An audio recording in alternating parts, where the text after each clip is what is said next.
Thank you, Mr Speaker, and it's a pleasure to welcome yet another Deputy Prime Minister to the dispatch box, the third deputy that I've faced in 3 years. And you know what they say, the third time's a charm. And I'm also pleased to note, Mr Speaker, that the Prime Minister has a working-class friend, finally. I seem to remember that after the loss of 300 Conservative seats at last year's local elections, the Right Honourable gentleman resigned, saying someone must take responsibility. After 1,000 more Conservative councillors had been given the boot by voters, who does he think is responsible now? Well, Mr Speaker, in the spirit of the Right Honourable Lady's opening remarks, can I just say it really is a pleasure to see the Right Honourable Lady here today. I was, though, expecting to face the Labour leader's choice for the next Deputy Prime Minister if they win the election, so I'm surprised that the Lib Dem leader isn't taking questions today.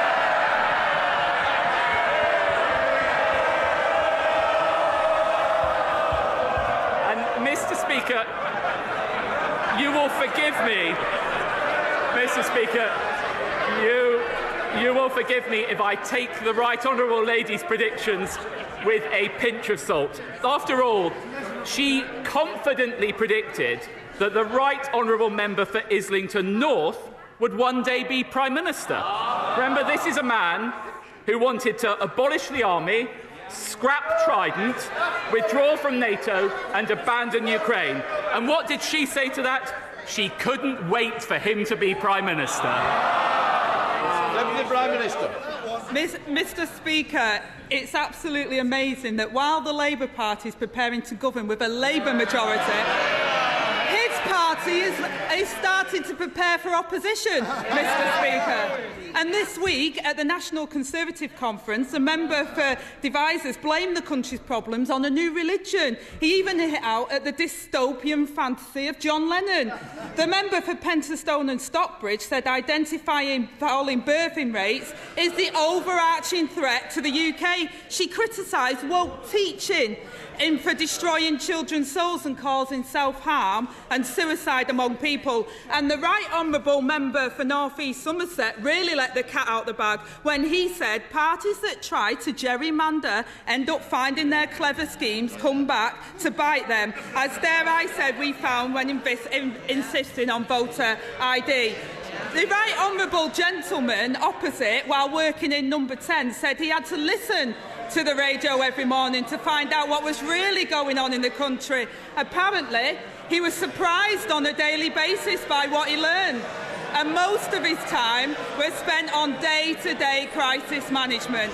11 years on, Mr Speaker, nothing has changed. Deputy Prime Minister. I'm not quite sure what the question was there, Mr Speaker. But if she wants to talk about this sort of thing, we all know what's going on with her and her leader. It's all lovey-dovey on the surface. They turn it on for the cameras, but as soon as they're off, it's a different story. They're at each other's throats. Mr Speaker, they're the Phil and Holly of British politics. Deputy Leader. Mr Speaker. Deputy Leader of the Opposition. Thank you, Mr Speaker. The reality is, after 13 years of Tory rule, they're still lurching from crisis to crisis and wallowing in their own mess. They can't solve the crisis because they are the crisis. The honourable member opposite should take more note of what's happening at his conferences in his party before trying to make up what's happening in mine. The Prime Minister pledged that by March, NHS waiting lists would fall. It's now May. So can he tell us, since he made that pledge, is the number of people waiting on late waiting lists higher or lower? Mr Speaker, we are making good progress, for example, with two-year waiting lists.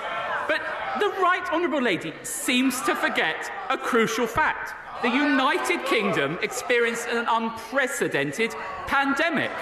Right before COVID, GP satisfaction was high. Delayed discharges were half. ambulance targets were being met, and she knows that right now in Labour-run Wales, exactly the same challenges are being faced. The difference between us is, on this side of the House, we've got a plan to fix it, while she's too busy playing petty politics.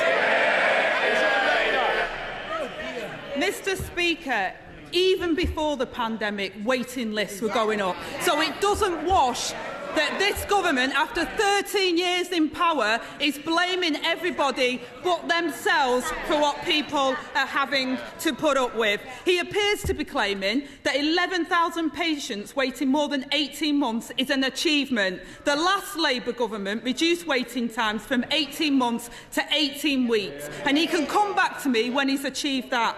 The fact is, Mr. Speaker, waiting lists are longer than when the Prime Minister made his pledge 5 months ago. The number of people in England waiting to start hospital treatment is the highest since records began.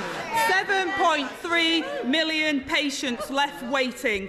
Now, I know the Prime Minister has his own private GP, so maybe he doesn't appreciate the urgency. But he's left people like my constituent Carol waiting for over a year for an urgent appointment, moved from waiting list to waiting list with appointments cancelled again and again. So if not now, when will waiting lists fall? Order. It'll continue till I hear the end of this question. If I get any more interruptions, it will take longer. Angela Rayner. Mr. Speaker, they don't want to hear the question because they know the answer. They know the answer is that they failed the British people. So when will waiting lists fall? Deputy Prime Minister. Well, I would gently say to the Right Honourable Lady that if she cares that much about access to our healthcare, why is she opposing our minimum service levels? They will provide core emergency services with vital cover during healthcare strikes.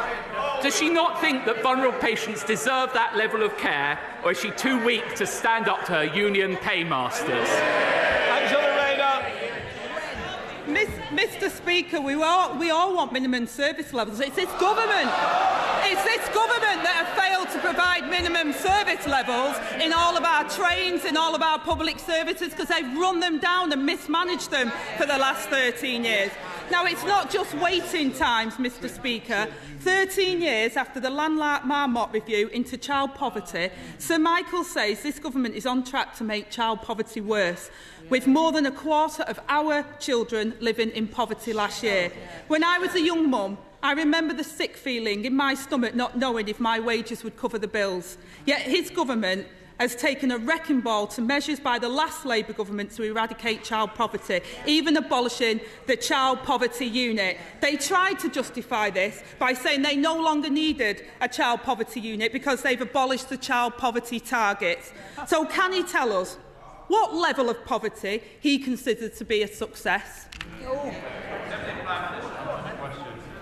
I'd say to the Right Honourable Lady, this comprehensive schoolboy is not going to take any lectures from the party opposite about the lives of working people. What I would say is that we have introduced record increases in the national living wage, something that this party introduced, the party opposite failed to do so. And we have taken 1 million working-age people out of poverty altogether. That is the record of my party, and one of which I am very proud. Angela Rayner. Mr. Speaker, the last Labour government made it their mission to reduce the number of children in poverty by 1 million.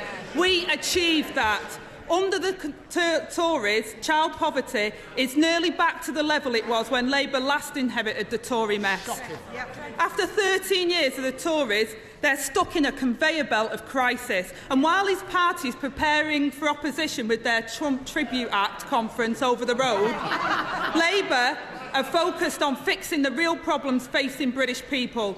The Tories have picked their side. They're for the vested interests, for the oil companies and the bankers, for those that are profiting from the crisis and not suffering from it. Whether it's failing the millions of people anxiously waiting for treatment or overseeing a rise in child poverty. And while his colleagues spout nonsense at their carnival of conspiracy, I want to know, when will his party stop blaming everybody else and realise that the problem is them? Deputy Prime Minister. Mr. Speaker, I will proudly defend our record in office. Crime down 50%, near record levels of employment, a record minimum wage. And what, Mr. Speaker, what's their record? 4 general election defeats, 30 promises already broken, and 1 leader who let anti-Semitism run wild. That is why the British people will never trust the Labour Party.